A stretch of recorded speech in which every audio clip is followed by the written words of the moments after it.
My name is Sienna Carter. I'm 33, and I've always been the one who keeps things from unraveling.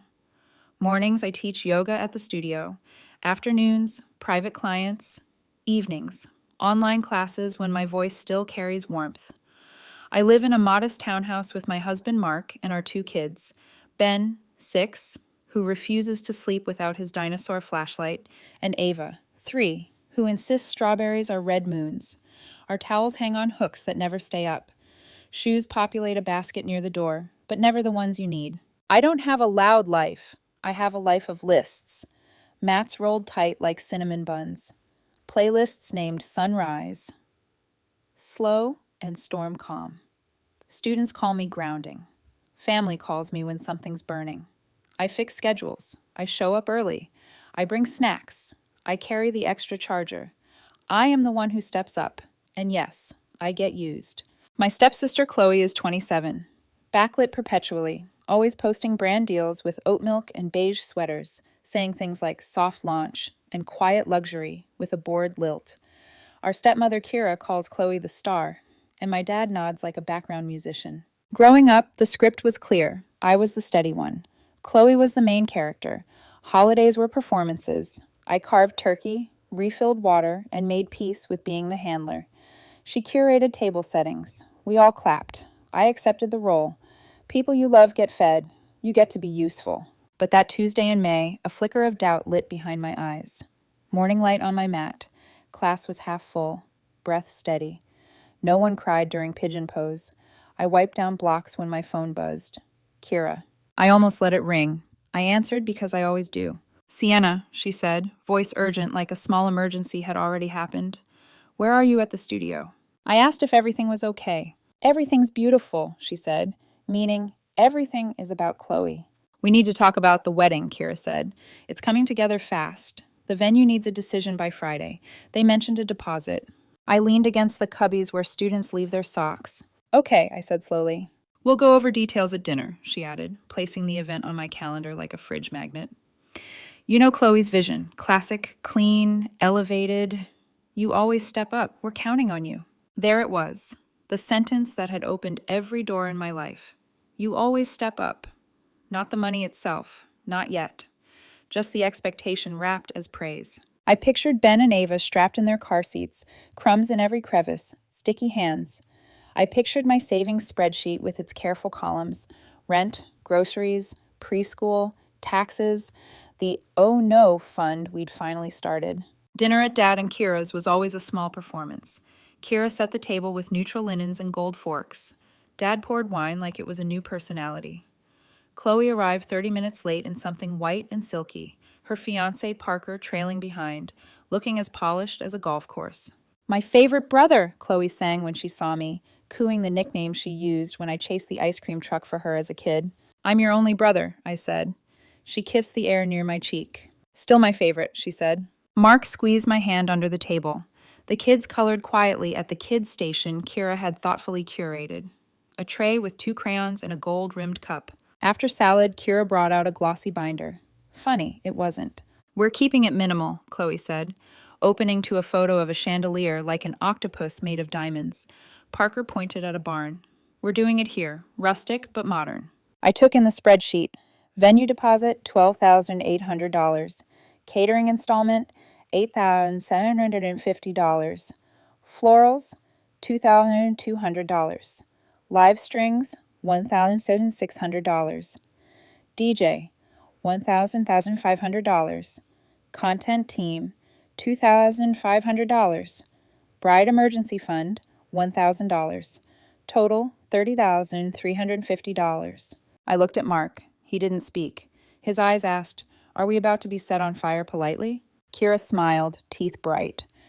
We thought you could handle the deposit, she said, like asking me to pick up milk while rearranging the universe. Family, Dad echoed. I asked how much he and Dad were contributing.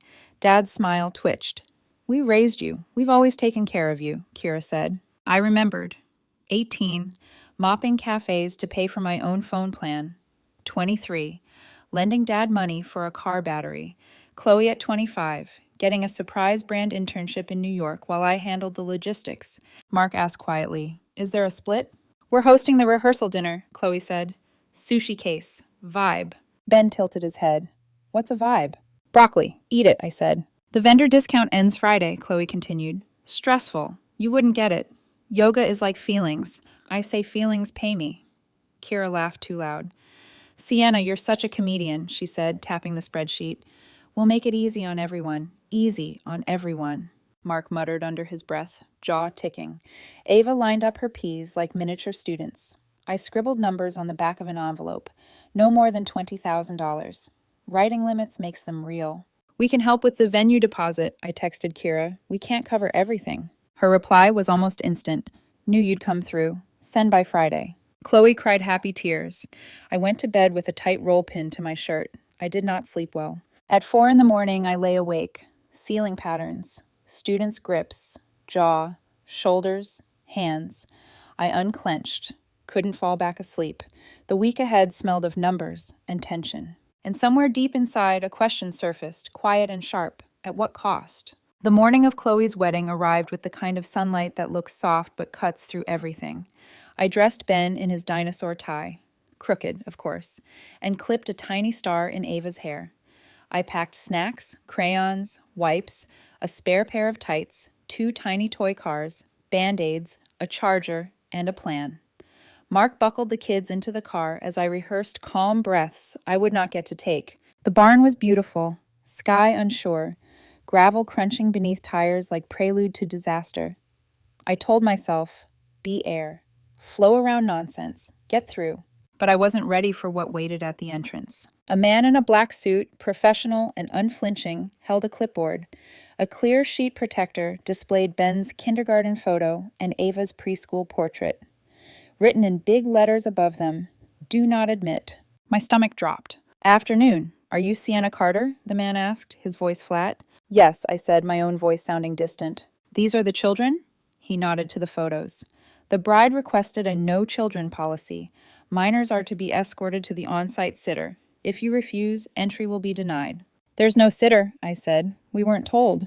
He shifted weight. Sir. He paused. Correction. His professionalism faltered. I don't make the rules. Click. Kira appeared, smile lacquered on, serene as ever. Chloe peeked from behind the barn door, nervous, designer shoes tapping. Oh, Kira said, like we were discussing a smudge on a window. We tried to call. My phone's on, I said, no missed calls. It's for the aesthetic. Adult-only events photograph better. You printed our children's faces to show a guard, Mark said, calm but deadly. It's logistics, Kira replied, sweet as a sermon. Ben looked up. Did we do something bad? Nobody, I said. You did nothing wrong.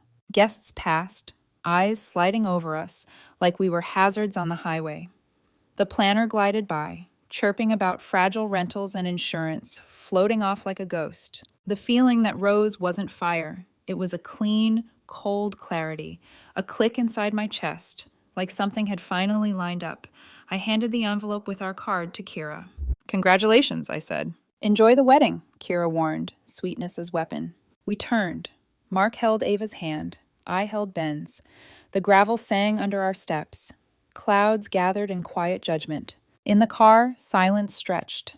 Ben whispered to Ava about French fries. Ava asked if we could listen to the frog song. Mark pressed his lips together so hard the color left. My phone rang. Unknown number. I let it go. Rings again. I answered. Sienna, this is Martin, said a voice smooth, precise, and cold. I'm Parker's father. I just saw the list. The guard, the photos? The wedding is off, he said. What? They're on their way to your house to beg, he continued. Do not answer the door. Click. Mark and I exchanged glances. 2 hours later, there was a knock. 3 sharp taps. Then Chloe's high, muffled voice. Sienna, we need to talk. I placed my hand on the deadbolt, then lifted it. We did not open. The knocking turned to buzzing phones. Kira, open up. We can fix this. Dad, let's be reasonable. Chloe, you ruined my life. Parker, please call me. I set the phone face down on the counter and made grilled cheese. Ben dipped his in ketchup. Ava called the cheese a yellow ring. Real life moved forward even when the script broke. At 6:12 p.m., Kira left a voicemail long enough to make you forget to breathe. You embarrassed us. The list wasn't personal. You owe us a conversation. At 7:03 p.m., Martin called back. I've pulled our contribution. Bar minimum, Shuttle, tent gone. I won't fund cruelty. Didn't ask you to do that. You didn't need to, I said, voice calm. I saw your transfers. How much? 21 and change, I said. He paused. I'll claw back what I can and wire you anything refundable. The rest Parker will pay, or he'll learn what boundaries cost. This isn't revenge. No, I said. This is called consequences. I hung up. Silence. In a way that isn't empty. Its first breath after long hold. I opened a note. Chloe wedding track. Numbers on the back of an envelope. We are a family of 4, I typed. Kira's reply. We'll figure it out. Always meant, you will bend. I picked up the kids from preschool. Ava showed me a frog sticker. Ben asked if he could wear his dinosaur tie. I said yes. Swallowed the penny taste of disappointment. The day before, I drove Parker across town to pick up cufflinks because his Tesla needed a charge. Podcast about optimization. Calls me champ. Back at home, Mark looks at me like I'm telling a joke badly. You don't have to be their hero, he said. I know, I said. I didn't change a thing. Morning of the wedding, everything packed, kids strapped in, ready to navigate chaos. I practiced breathing, shoulder rolls, calm in, calm out. But the first steps at the barn told me the story would be darker than I imagined. The do not admit photos were just the beginning. The day after the wedding, silence filled the house in a way that pressed against my ribs. Ben and Ava were asleep, their breathing a quiet rhythm of innocence. Mark sat across from me at the kitchen table, coffee steaming between us. I opened my laptop and pulled up the ledger I had started the night of the wedding. Every number, every transfer, every promise. Venue deposit, $12,800. Catering installment, $8,750. Florals retainer, $2,200. Live strings, $1,600. DJ, $1,500. Content team, $2,500. Total, $29,350. Vendor credits pending, $6,000. Net, $23,350. I typed an email to Kira, Dad, Chloe, and Parker. Clear, calm, no emotion. Just facts. You denied entry to the event you asked me to finance by posting my children's faces under Do Not Admit. I expect repayment in full. I will accept a 12-month plan. First payment due next month. This isn't about revenge. This is about closure and boundaries. I sent it, hands steady, despite the anger simmering beneath the surface. The responses came fast. Kira, how dare you threaten your family? Dad, we can talk privately, Sienna. Chloe, 12 months, LOL. We're not a bank. Parker, let me figure things out.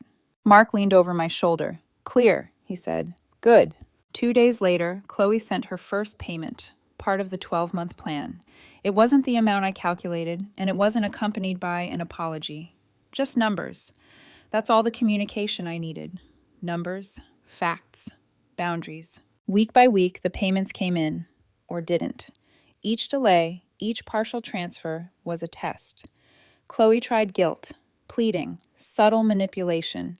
She cried over texts, used emojis like emotional leverage, but I didn't bite. I didn't yell. I didn't post rants. I simply documented, recalculated, and enforced the plan. Mark became my anchor. You're doing it right, he said. No one can touch this. The ledger became a quiet rhythm in my life, like morning yoga or bedtime stories. It wasn't just numbers. It was autonomy, respect, and self-protection.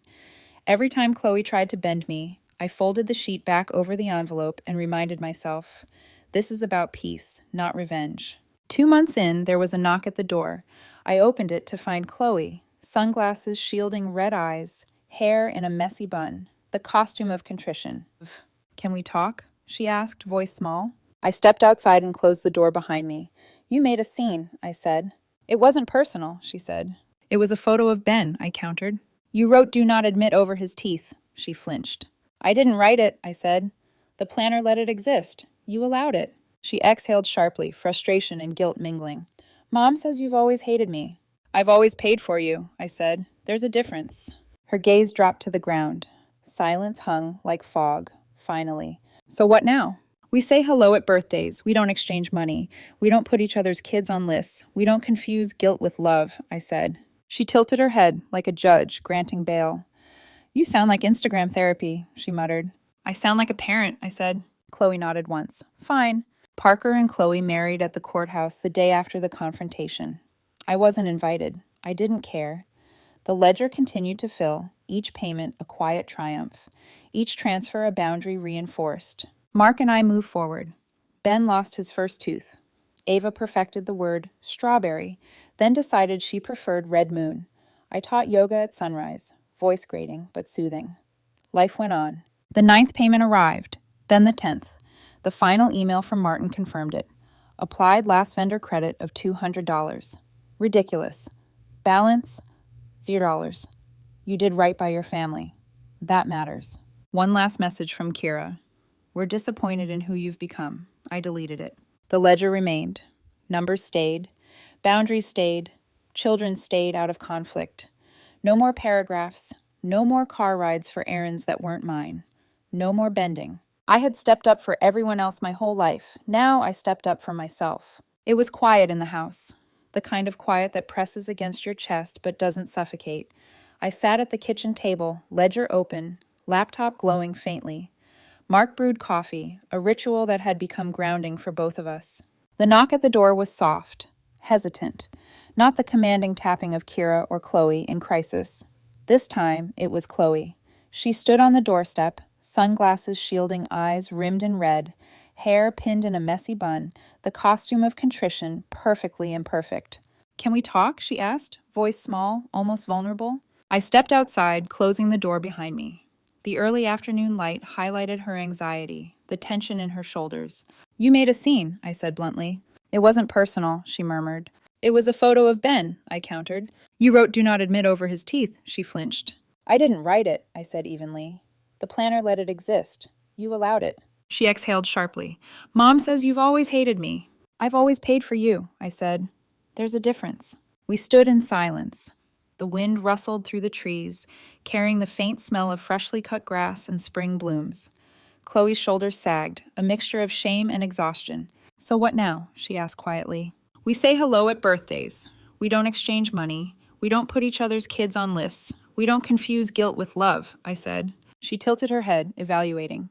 You sound like Instagram therapy, she muttered, a small, wry smile breaking through her tension. I sound like a parent, I replied. Chloe nodded once, a concession, a moment of recognition. Fine, she said. Weeks passed. Payments arrived, numbers tracked, boundaries respected. Mark and I focused on our life. Yoga classes, bedtime stories, the chaos of Ben and Ava's world. Each moment grounded me, a reminder that stepping up for myself was as vital as stepping up for anyone else. Then, a quiet afternoon, Chloe sent a text. Thank you for not letting them hurt our kids. I get it now. I didn't reply immediately. I read it 3 times. Finally, I typed. Boundaries work both ways. Kids are safe. That's enough. Mark looked over my shoulder. You did it, he said softly. No, I corrected. We did it, together. The house smelled like toast. Towels still fell from hooks. Shoes never matched. But within that small chaos was calm. The ledger remained, a testament to clarity, consequence, and protection. I returned to teaching, voice warm and steady, guiding students through poses and breath. Life didn't wait for perfection, and I didn't either. The final transfer hit, $1.45 memo, final. I opened my note labeled, Chloe Wedding Track. Balance $0. I didn't delete it. Some records deserve to stay. Then I sent a short email. Received final payment. Balance $0. Boundaries respected. No money exchanged. No family leverage. Kids stay out of conflict. If you can't meet that, I won't be there. This isn't about revenge. This is closure. I didn't wait for replies. Ava climbed into my lap. Ben asked how to spell pteranodon. Mark kissed my head. Our home smelled like toast and safety. Our towels fell. Shoes never matched. Our chaos, ours alone. I had stepped up for everyone else my life. Now I stepped up for myself. Boundaries weren't walls. They were doors that only opened from the inside. This is how I end it. This is how I start again.